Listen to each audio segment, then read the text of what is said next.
Bali guys, dumalaw nga pala ako sa kaibigan nating fishkeeper. Napakarami niya nga palang alagang mga gapi. Sobrang dami nga pala nito ay hindi na natin sila mabilang. Dito nga pala nanggaling ang ating full gold galwing. Napalaki na nga pala natin yun at ganito na rin ang kanyang itsura. 78 strain na nga pala ang lahat na nandito. Kaya naman sobrang maaaliw ka talaga. So paano guys? Tara! Bali guys, naisip ko nga pala na magdagdag ng panibagong strain ng gapi. Binabala ko kasi maglagay sa ating concrete pond. Isang uri lang pala ng strain ang ilalagay natin doon para sila ay dumami. Tamang-tama nga pala ang pagkakataon na to dahil nagpapatuyo pa tayo ng semento. So paano guys? Tara!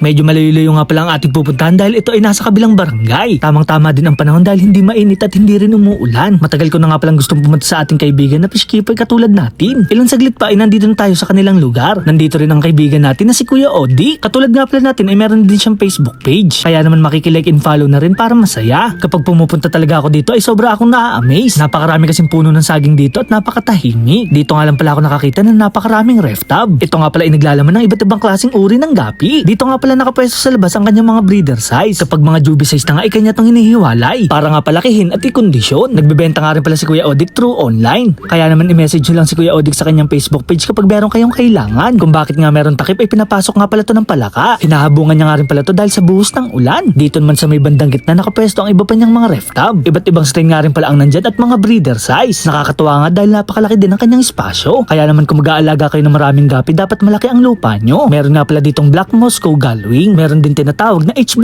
Yellow. Ang tawag naman sa isang to ay HB Neon. Bigla ko naman na-miss ang ating mga magenta pink. Kung inyo nga pala naaalala nun ay nakapagpadami tayo nito sa ating paso. May nakita nga rin pala ako ditong albino blue topaz. Meron ding mga electric blue Moscow. Sobrang nga pala ako na-amaze sa lugar ni Kuya Odi. Nangangarap nga rin ako makabili ng ganitong klaseng lupain na pwede rin pagtaniman ng mga mais. Meron din kasamang talong at mga kamatis. Kapag magsisigang ka naman ay meron din sila ditong tanim na sile. Bukod nga dyan guys ay meron din silang puno at bunga ng saging. Mapunta naman tayo dito sa munting bahay ni Kuya Odi. Pagpasok ko pa nga lang guys ay tatambad na sa'yo ang napakaraming batya. Iba't ibang klaseng lalagyan na naglalaman ng mga isda. Kahit ilang beses na nga pala ako nakakapunta dito ay na-amaze pa rin ako. Nakita ko na nga ang kalahay ng ating full gold galwing. May mga juby size na nga rin pala dito na pwede nang ipang out. Pagkatapos kayo na magkukondisyon para palakin at padamihin. Pwede ka nga pala ditong bumili ng pair at trio. May mga blue panda din dito na short body. Kapag nakabisita nga pala kayo dito, kayo na magsasawa sa dami ng uri ng gapi dito. 76 strain nga daw pala ang lahat na nandito at madadagdagan pa ng dalawa. Samantalang ako nga pala data ay 17 strain lang ay namomroblema na. Takaw space din kasi to lalo na kapag nanganak. Mababawasan lang sila kapag tayo ay nakabenta na. Bibigyan ko nga sana si Boy Ubo nito, ang kaso lang baka ipakain niya lang sa alaga niya mga flower horn. Baby brine shrimp naman ang pinapakain niya sa kanyang mga gapi. Napaka-effective nga daw pala nito para mas mabilis silang lumaki. Mas bibilis nga din daw pala ma-develop ang katawan ng isda kapag puro live foods ang pinapakain nyo. Sobrang nga pala nakaka-amaze ang kanilang mga tubig. Napakalinaw kasi nito kahit meron pa mga kasamang lumot. Bali guys, bibili nga pala ako ng full gold galwing. Magpapadami din kasi tayo nito para maibenta. Napakarami kasing naghahanap nito sa akin at mga nagtatanong. Bali guys, bibili nga pala ako ng pedirt. Ito nga pala ilalagay natin sa ating concrete pond. Isang strain nga lang pala ang ilalagay natin doon para dumami sila. Nagagandahan din kasi ako sa kanilang kulay lalo na kapag lumaki na. Nag-avail nga din pala ako ng blue panda short body. Trio na nga pala ang binili ko at tayo na ang magpapadami. Nagpadagdag pa nga ako ng pedirt para mas marami. Sinamahan ko na nga rin pala to ng albino red lace. Sa mga naghahanap naman ng Santa Cruz short body wala na silang available. Mga breeder na nga daw pala to at kanya pong papadamihin. In demand nga daw pala to ngayon at napakamahal ng bentahan. Kaya naman etong ating binili ay hindi na natin dadagdagan. Bago nga pala ako umuwi guys ay kinuhanan pa tayo ni Kuya Odik ng saging. Hindi nga pala to isang piraso kundi isang piling. Hindi ko nga alam kung ito ba isa ba o kaya naman lakatan. Kaya naman tinanggap ko na lang at maraming salamat. Kaya naman sa mga gustong pumunta dito kay Kuya Odik ay tumatanggap siya ng walk-in. So paano guys, hanggang dito na lang. Maraming salamat sa panonood.